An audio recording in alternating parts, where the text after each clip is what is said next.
بسم اللہ الرحمن الرحیم۔ کل قومی اسمبلی کے اجلاس میں وزیر اعظم کے انتخاب میں پی ایم ایل این کی طرف سے جس شخص کو امیدوار بنایا گیا تھا وہ چونکہ ممبر نیشنل اسمبلی فارم 45 پہ منتخب نہیں ہوا تھا تو اس کے کاغذات نامزدگی پہ ہم نے اعتراض اٹھایا تھا کہ چونکہ شہباز شریف صاحب ایم این اے نہیں ہے تو وہ وزیر اعظم پاکستان کا الیکشن نہیں لڑ سکتے ہیں۔ ہمارا اعتراض انہوں نے رد کر دیا۔ آج بھی الیکشن کمیشن میں فارم 47 کی بازگشت سنائی دی جب ابھی ہم رانا صاحب میرے ساتھ کھڑے ہیں۔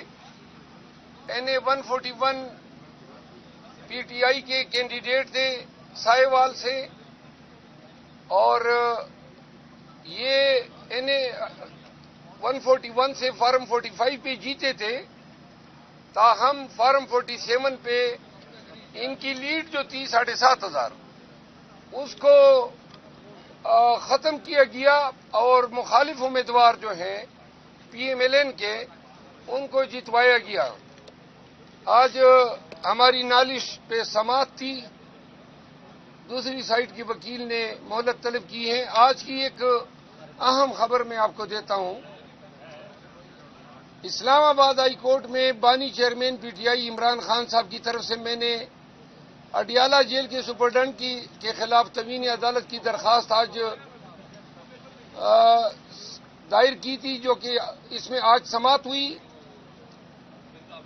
10 ایام قبل اسلام آباد ہائی کورٹ کے جج صاحب محترم سردار اعجاز اسحاق خان نے یہ حکم جاری کیا تھا کہ عمران خان کے ساتھ جب بھی ان کی قانونی ٹیم کی ملاقات ہوگی تو جیل حکام کی طرف سے کوئی بھی 2 نازل شدہ فرشتے جو ان کے 2 محتاط اہلکار ہوتے ہیں، ایک ہماری جانب بیٹھ جاتا ہے، ایک خان صاحب کی جانب، اور ہماری تمام گفتگو وہ سماعت یا سنتا ہے۔ دوسرا ہم نے یہ عذر اٹھایا تھا کہ ہمیں کوئی کاغذات ان کے پاس لے جانے نہیں دیے جاتے، اور جو بھی کاغذات ہم لے جاتے ہیں وہ ہم سے زبردستی لیے جاتے ہیں، ان کو سکین اور کاپیاں کر کے بعض اوقات لوٹا دیے جاتے ہیں، بعض اوقات لوٹائے بھی نہیں جاتے ہیں۔ تو تیسری اس میں پٹیشن میں یہ ہماری استدعا تھی کہ پی ٹی آئی کے چند منتخب ایم این ایز اور ایم پی ایز ملنا چاہتے ہیں، تو جج صاحب نے ملاقات کی بھی اجازت دی، اسٹیشنری لے جانے کی اجازت دی، اور سختی سے ممانعت کی کہ خان صاحب کے ساتھ لیگل ٹیم کی میٹنگ کو کوئی جو ہے نہیں سنے گا اور اتنے فاصلے پہ رہے گا کہ کنورسیشن اس کو سنائی نہ دے۔ تاہم جو ہماری گزشتہ ملاقاتیں ہوئی اور آج تک جیل حکام جو ہیں مسلسل اس حکم کو پامال کر رہے ہیں، جس پہ آج عدالت نے نوٹس لیتے ہوئے ایڈوکیٹ جنرل اسلام آباد کو نوٹس کر دیا ہے اور ساتھ میں جیل سپرڈنٹ اڈیالہ اسد وڑائچ کو توہین عدالت کے الزام میں طلب کر لیا ہے۔ 3 ایام میں اس سے تحریری حلف پہ رپورٹ بھی طلب کی ہے۔ یہ آج کی تازہ ترین ہے۔ ابھی انشاءاللہ نیشنل اسمبلی جا رہے ہیں، وہاں کی جو کارروائی ہوگی پھر آپ کے کولیگز کو وہاں پہ بتائیں گے۔ پرویز صاحب، ہر انسان کے ساتھ 2 فرشتے ہوتے ہیں، آپ کہہ رہے ہیں 2 فرشتے ہوتے ہیں وہاں پر، ہر انسان کے ساتھ 2 فرشتے ہوتے ہیں، وہ ضروری نہیں ہے کہ ان کا ہونا۔ اور دوسرا یہ بتائیں سر کہ پچھلے اسمبلی جا رہے ہیں، کل بھی وہاں پر جھگڑے والا ماحول بنا، آپ کا فارم ہاؤس بھی گرا، گھر میں بھی چھاپا پڑا، لگتا نہیں ہے آپ کو کہ تھوڑا سا ٹھنڈے مزاج سے کام لینا چاہیے تاکہ آپ کو نقصان نہ ہو؟ نقصانات تو اب اتنے ہو گئے ہیں کہ اب نقصان ہی نہیں رہا۔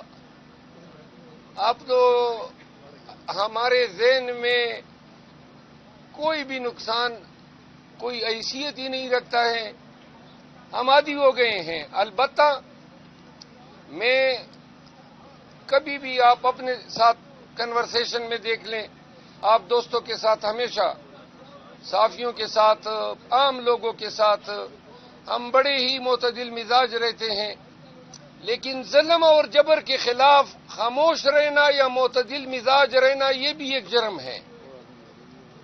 ایگریشن جو انسانی حقوق کے خلاف ہو رہی ہے، ہم آپ لوگوں کی آواز ہیں، ہم پاکستانیوں کی آواز ہے، آپ کے لیے، پاکستانیوں کے حق کے لیے ہم نے اس جبر کے ماحول میں پورے تمتراک کے ساتھ آواز اٹھایا ہوا ہے۔ آواز میں جب سختی نہیں ہوگی، استقامت اور اس میں گن گرج نہیں ہوگی تو لوگ شاید یہ سمجھے کہ آواز کمزور پڑ گئی ہے۔ صرف جابر کے خلاف، ظالم کے خلاف اور طاقتور کے خلاف جو ہے آپ کو ہماری آواز میں گن گرج سنائی دے گی۔ آپ شریف آدمی کو دیکھیں، اس کے ساتھ جب بھی ہم کلام ہوتے ہیں ہماری نظریں ان کے پاؤں پہ ہوتی ہے۔ مروت صاحب، کل جب عمر ایوب کی تقریر چل رہی تھی اور آپ سفارتی تعلقات نبھا رہے تھے بلاول بھٹو زرداری اور پرویز اشرف صاحب کے ساتھ، ایک تاثر یہ اس وقت دیا جا رہا ہے کہ شیر افضل مروت صاحب قیادت کی بات کو نہیں سنتے، کیا کامنٹ کریں گے؟ قیادت کی کیا بات ہے جو میں نہیں سنتا ہوں؟ قومی اسمبلی کی کون سی مطلب میں نے خلاف ورزی کی ہے اس پہ روشنی ڈالیں۔ سفارتی تعلقات کا میں جواب علیحدہ دیتا ہوں۔ آپ کون سی بات کہہ رہے ہیں کہ میں نہیں سنتا ہوں، یا آپ الزام تراشی کر رہے ہیں؟ میں نہیں کر رہا سر، سوشل میڈیا پہ ایک تاثر وہ کدھر گئے شوکاز؟ اب تو نہیں جاری کریں گے۔ عوام کے مسائل کو آپ اسمبلی میں حل کریں گے یا رفتے آپ احتجاج کریں گے؟ نہیں، اسمبلی میں تو مسائل حل نہیں ہوتے ہیں، اسمبلی میں تو مسائل پیدا ہوتے ہیں۔ یہ مسئلہ اسمبلی میں پیدا ہوا ہے۔ یہ جو اجنبی لوگ ایم بن کے بیٹھے ہیں، شہباز شریف صاحب جو ہیں حلف کے لیے اب اس نے شیروانی بھی اپنے ناپ کی سلوائی ہوگی اور پہن کے پھر حلف بھی اٹھائے گا۔ اسمبلی جو ہے وہ موجودہ وقت میں، اس دن اسپیکر کہہ رہا تھا کہ پاکستان کا طاقتور ترین ایوان ہے۔ اس طاقتور ترین ایوان کی آپ حالت زار دیکھ لیں۔ میں اس کا ممبر ہوں، کل نہیں پرسوں پنڈی کی پولیس دن دہاڑے غنڈوں کی طرح سڑک پہ میری گاڑی کا راستہ روک کے کھڑی ہو گئی، بندوقیں اتار لائی۔ اب کیا جرم ہے میرا؟ سڑک پہ نہیں جا سکتا ہوں؟ یعنی کہ آپ سوچیں نا۔ اور پھر جب میں نکلنے لگا تو گاڑی کو ٹکر بھی مار دی۔ حضرات، جب کوئی ظلم کرتا ہے نا تو ظالم کے آگے کوئی نرمی سے بات نہیں کرتا ہے۔ پاکستانیوں نے سب نے اگر 9 مئی کے بعد ظلم اور جبر کے خلاف آنکھیں نکال کے کھڑے ہو جاتے تو یہ خوف کی فضا کبھی پھیلتی ہی نہیں۔ پوری قوم کو بیمار کر دیا اس خوف نے۔ پوری قوم کو انہوں نے جو ہے ڈر اور خوف میں مبتلا کر کے نفسیاتی مریض بنا دیا ہے۔ ہمارا فرض ہے، آپ کا فرض ہے کہ ہم اپنے بیانات سے، اپنے اقتباسات سے، کوٹیشن سے، اشعار سے قوم کی سائیکولوجیکل تھراپی کریں۔ یقین کریں ان کو سالوں لگیں گے اس خوف کی فضا سے نکلنے میں۔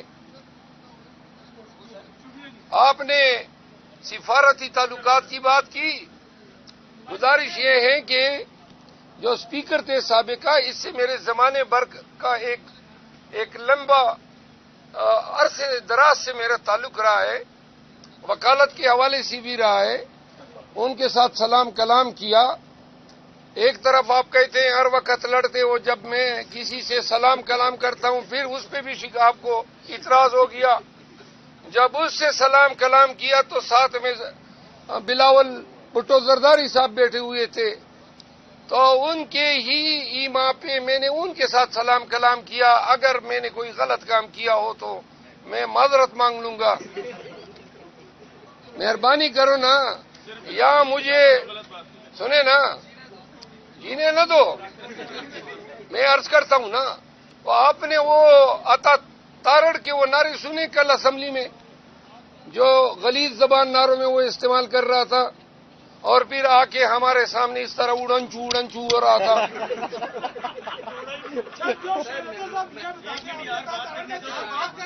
صوبائی اسمبلی پشاور میں خاتون کے ساتھ ہوا، وہ کیا جائز تھا؟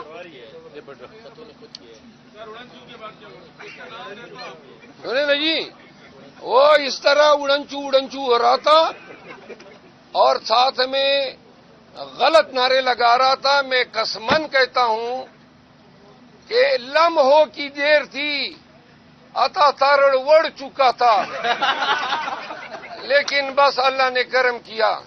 آئندہ یہ کر لے، اسمبلی میں اس طرح غلط کلمات نکالے تو انشاءاللہ پھر یہ اڑنچو نہیں ہوگا، ڈینچو ہوگا۔